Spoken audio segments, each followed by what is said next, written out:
We've done the first impressions, we've done the long run test. Tonight is all about the New Balance Propel and how they deal with the speed test.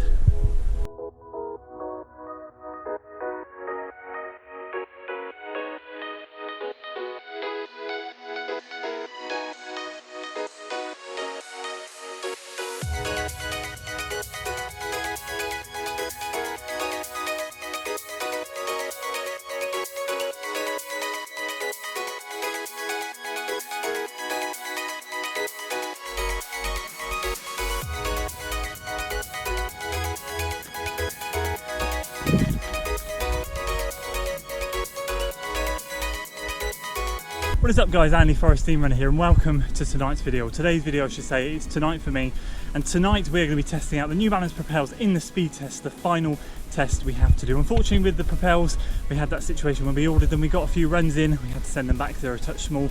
So we are going to order the Propels, make sure you go a size up. Finally we have them back, I've been putting a bit of easy mileage in them, but tonight is the night where we put the speed in them. A few of you have asked questions about speed on the previous videos, and hopefully this will answer your questions. So I'm prepared to put my money where my mouth is and say that for me, out of all the shoes I've tested so far this year, these are the comfiest of 2019.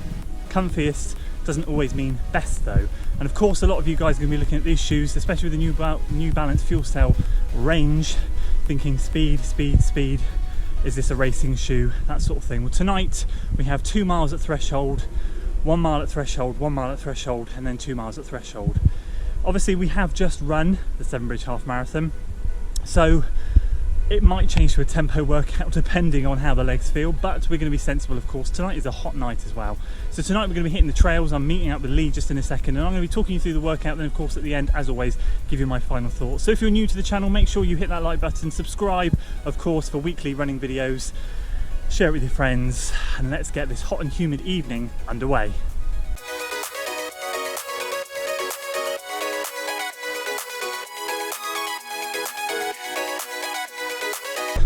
Okay, definitely more tempo pace.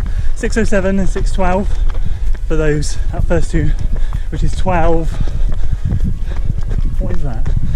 12:20-ish, something like that? I don't know. Something like that, which is decent. Heart rate in the first mile was going up, hit 170, but on the second mile, which was average, flattened down. I was in the low 160s. So that's where we're going to sit, that's where our bodies want to sit. We're not going to push any harder, there's no point. We just do what our bodies want to do. Shoes feeling good.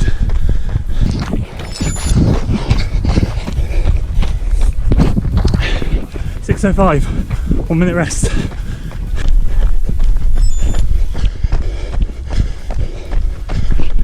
.611, definitely tempo pace. Can't get the heart rate above 163. Tired legs. 1 minute rest, last 2 miles.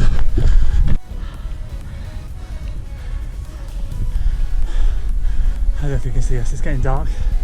That was really tough. We ground it out, grinded, whatever. 6:18, 6:16, and idiotic me decided to, at 0.75 a mile, turn up this hill. So the 6:16 was better than originally planned. So that is the workout done. The shoes were incredible. Head back and fill you in a bit more. 12.8 incredible miles run in the New Balance Fuel Cell Propel. So if you're new to the channel here, we like to do reviews very slightly differently. I like to always give you guys my first impressions of the shoe, how it feels when I put it on first time, go for those first couple of runs and give you my thoughts and feedback. I also like to put my shoes through their paces. For me, shoes have to be very durable and they have to be cut out to run on multiple different types of terrain. And of course I do lots of different types of workouts, just like all of you guys do. I like to do speed workouts, long runs and all of that. And I like to test each shoe in each individual area and kind of give them an overall score at the end. And my thoughts. So this shoe, we've already put it through its paces in terms of we've done the long run test, we did the first impressions. I did actually inject a little bit of speed into the long run test, did some marathon pace stuff in it, it felt absolutely incredible. But I wanted to take this thing to the next level, give it its own speed test to a specific threshold tempo type of workout in it and see how it responded. It did great in the long run test, it just felt absolutely incredible, and I've done some easy miles in it as well. And tonight was the turn of, it ended up being a tempo workout as I said in the beginning.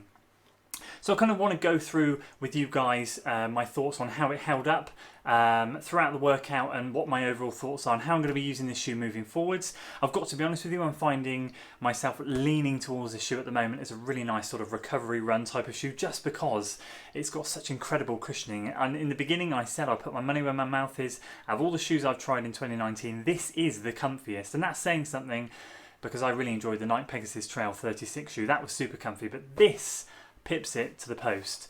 But ultimately this thing is built for speed. That's how New Balance have marketed it. I've got to be honest with you, I'm loving it for the easier runs, but I've got to say it worked really well tonight in the speed work. So let me tell you how I felt about it. I mean, there was one obvious thing that stood out to me, and for those of you shoe geeks out there that like to try lots of shoes, I'd like to say that you will probably notice something a little bit different about this shoe. Well, I say different. Lots of these modern day shoes are coming out with these carbon fibre plates, meta rockers, all that stuff, just in aid to help us runners have a better foot strike, have better form, better efficiency, and all of that gubbins. This shoe, kind of going back almost, doesn't have anything like that. Nice and twisty turny, nice and flexible. Doesn't give you that feeling when you like standing on the edge of the curb and you just want to rock off. Although as you see here, it is curved up and the shoe is designed that way. You don't get that sense of propulsion from the shoe, so you have to kind of almost work for those miles, work for that speed. Not that it feels hard at all in any way, but you're not aided in any way either. Having said that, that's the only noticeable difference, and I say that because I'm obviously running a lot in the Nike Zoom Fly 3s at the moment, and also the Hoka One rincons. I think they have a meta rocker in them as well. So this is actually quite nice not to have anything in it. It kind of gives you a little bit of a better sense of where your foot is in terms of the ground, and making your foot and your legs and your muscles work a little bit more, rather than them kind of being handheld in that fashion that maybe a meta rocker or a carbon plate does for you. Other than that, I found this shoe extremely light, just like running on clouds.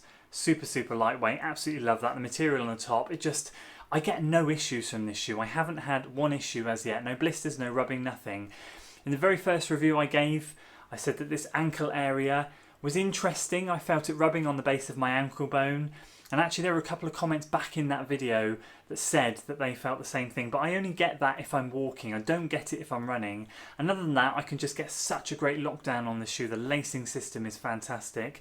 I can tighten this all up. It's not one of those shoes that has lots of excess material around this area. When you tighten it, it feels like it's safe and secure on your foot. The only thing I will reiterate that I didn't really mention too much in the other video is if you do intend on getting this shoe, you do need to size up. I had to send my 13.5s back and get 14.5s, which now fit like a glove.